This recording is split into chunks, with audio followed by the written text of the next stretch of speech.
Hi, my name is Chris Wojciechowski, and one of the strong points of my disc golf game is my forehand.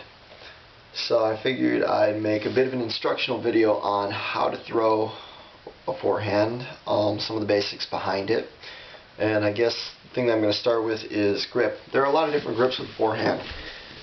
There's a fork grip, there are variations of fork grip, pads with your pad on the rim, or with the side of the finger on the rim.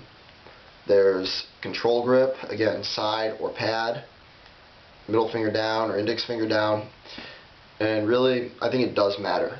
A lot of people say it doesn't matter what grip you use, what matters is what's the most comfortable to you. If you want to really pop out consistent, strong forehands, the one thing that does matter is you want the pad of your finger on the inside of the rim. You don't want the side of your finger on the inside of the rim.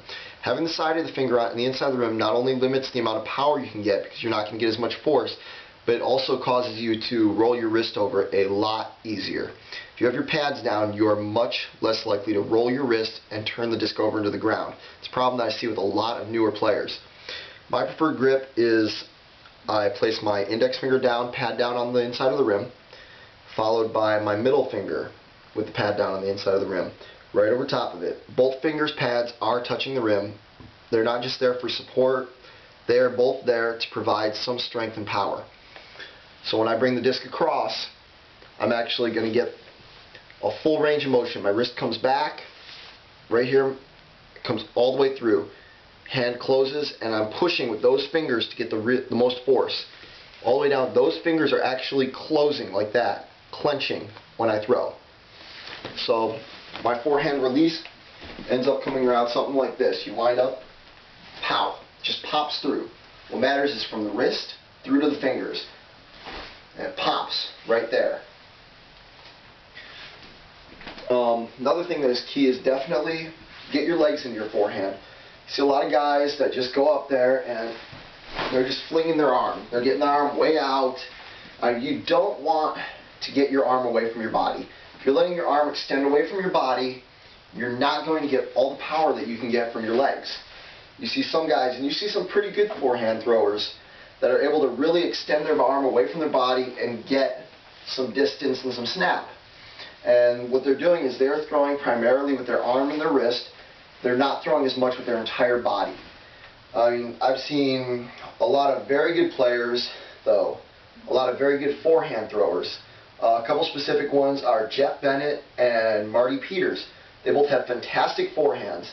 And what they do is they keep it nice and compact, and they're working from their rear leg through to their front leg. So they've got weight shift. You hear about weight shift a lot with backhand, but you don't hear about it much with forehand. Forehand, you want to come through, and you want to be pushing through that rear leg as you're pounding through with your hand, with your arm.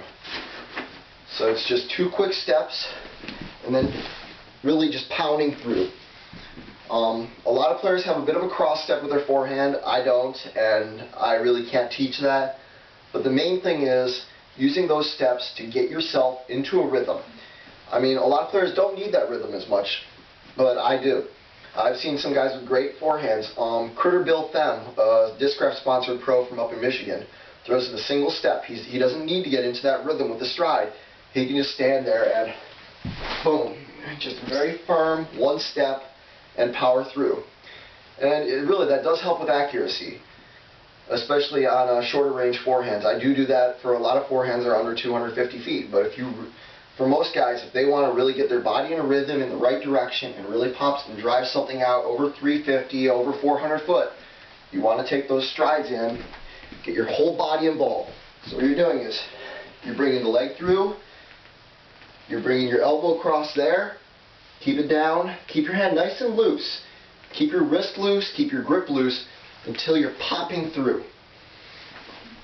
One of the reasons that I say keep your wrist loose is, in addition to improper grip causing people to roll their wrist over, I see a lot of players rolling their wrist because they're very tight all the way through. They keep it very tight, they're going like this, jerking their hand back and forth, and when it comes time to throw it, everything just jerks across.